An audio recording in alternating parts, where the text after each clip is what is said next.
మొన్న మా ఊర్లో ఒక అమ్మాయి బాగుండిందని అటు చూసిన దాన్ని నా పెళ్ళాన్ని చూసేసిందా అప్పుడు నుంచి ఏమే కాస్త నేను ఊళ్ళో దాకా వెళ్ళొస్తానే. వెళ్తావు ఎందుకు వెళ్ళవు? ఊళ్ళో ఉండే కొత్త కొత్త అమ్మాయిలు చూడడానికేగా. సరే నేను ఆడకపోతే ఇంట్లోనే కూర్చుంటా. ఇంట్లోనే కూర్చుంటావు హాయిగా మొబైల్ చూసుకుంటూ కొత్త కొత్త అమ్మాయిల్ని ఫోటోలు చూడడానికేగా.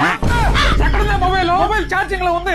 ఛార్జింగ్ ఫుల్ గా ఎక్కితే ఫోన్ లో కొత్త కొత్త అమ్మాయిల ఫోటోలు చూడడానికేగా. ఏమైంది? తల నొప్పిగా ఉంది.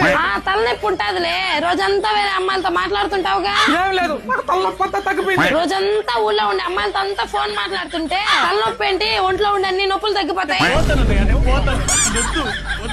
వెళ్ళట్లేదా ఊర్లోకి? ఊర్లో ఉండే అమ్మాయిలందరినీ చూసి చూసి నీ కడుపు నిండిపోయిందిగా, ఇంకెందుకు పోతా? సరే నా ఫోన్ తీసుకుని నేను ఊళ్ళోకే పోతా. అబ్బా ఎప్పుడు సాగు దొరుకుతుందా? వెళ్ళి అమ్మాయిని చూద్దాం అనుకుంటున్నావు కదా. అయితే నా ఫోన్ నువ్వే ఉంచుకోవే, నేను ఆడకపోతా. నాకేమి పాత డొక్కు ఫోన్ వద్దు, నాకు కొత్తది కావాలి.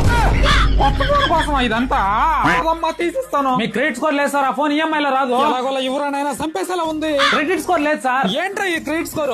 ఫ్రెండ్స్ మీరైనా సరే దేన్నైనా ఈఎంఐ లో తీసుకోవాలన్నా లేదా పర్సనల్ లోన్ గానీ ఏ లోన్ తీసుకోవాలన్నా సరే ఈ క్రెడిట్ స్కోర్ అనేది వెరీ వెరీ ఇంపార్టెంట్ అండి. ఖచ్చితంగా మీ క్రెడిట్ స్కోర్ అయితే మంచిగా మెయింటైన్ చేసుకోండి. ఈ క్రెడిట్ స్కోర్ ని ఎక్కడ పడితే అక్కడ చెక్ చేసామనుకోండి, స్కోర్ పైన ఇంపాక్ట్ పడి మన క్రెడిట్ స్కోర్ అయితే తగ్గిపోతుంటుంది. దానికోసం నా బయోలో అయితే పైసా బజార్ వాళ్ళ లింక్ ఇచ్చినానండి. అక్కడ నుంచి మీరు క్రెడిట్ స్కోర్ ని ఎటువంటి ఇంపాక్ట్ లేకుండా ఫ్రీగా అయితే చెక్ చేసుకోవచ్చు. సో ఇక్కడ ఎందుకు చేసుకోవాలంటే ప్రెసెంట్ అయితే క్రెడిట్ ప్రీమియర్ లీగ్ అనేది జరుగుతుందండి. ఈ టైంలో మనం చెక్ చేసుకుంటే కొంతమందిని అయితే సెలెక్ట్ చేసి వాళ్ళకి ఐఫోన్ అయితే గిఫ్ట్ గా ఇస్తున్నారండి. చెక్ చేసుకున్న ప్రతి ఒక్కరికి కూడా ఏదో గిఫ్ట్ గానీ గిఫ్ట్ వోచర్లు గానీ మన లక్ బాగుంటే ఖచ్చితంగా తగలుతుందండి. ఇంకా ఈ క్రెడిట్ స్కోర్ ని చెక్ చేసుకోవడం ద్వారా మన పేరు మీద మనకు తెలియకుండా ఏమైనా లోన్లు ఉన్నా గానీ ఇంకేమైనా ప్రాబ్లం ఉన్నా గానీ మనం వెంటనే అయితే రెక్టిఫై చేసుకోవచ్చు. నా బయోలో ఇచ్చిన లింక్ ద్వారా మీరు చెక్ చేసుకున్నారంటే క్రెడిట్ స్కోర్ పైన కూడా ఎటువంటి ఇంపాక్ట్ లేకుండా ఫ్రీగా అయితే చెక్ చేసుకోవచ్చు.